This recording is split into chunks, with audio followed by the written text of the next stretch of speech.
రష్యాలో ఒక సంచలనాత్మకమైనటువంటి సంఘటన చోటు చేసుకుంది. సాధారణంగా అనుమానాస్పద మరణాలు ప్రమాదకరంగా అంటే మామూలు ప్రమాదంలాగా సహజ సిద్ధంగా కనిపించేలాగా మనుషుల ప్రాణాలు తీసేటటువంటి మరణాలని కొన్ని అనుమానాస్పదం అనిపిస్తాయి. అది కూడా సైనికాధికారులు లాంటి వాళ్ళది. గూఢచర్య విభాగాలు ఇట్లాంటివి చేస్తుంటాయి. సైంటిస్టుల్ని లేకపోతే గనక అణుశాస్త్రవేత్తలని లేదంటే గనక సైనిక అధికారుల్ని ఇట్లా ప్రాణాలు తీస్తుంటారు. అట్లాంటి కోవర్ట్ ఆపరేషన్ ఏమన్నా రష్యా మీద ఉక్రెయిన్ చేస్తుందా? తాజాగా మాస్కోలో జనరల్ లెవ్నోవ్ ఈయన Russia air defence forces commander.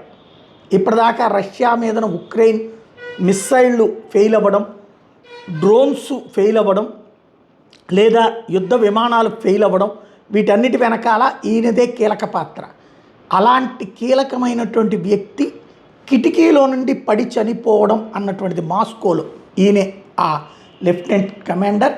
ఈయన ప్రాణాలు కోల్పోవడం అన్నటువంటిది ఇప్పుడు పెద్ద ఎత్తున చర్చకి తావిస్తోంది. రిక్ విల్సన్ లాంటి వాళ్ళు ఐఎమ్ షాక్డ్ అంటూ స్టేట్మెంట్ ఇస్తున్నారు.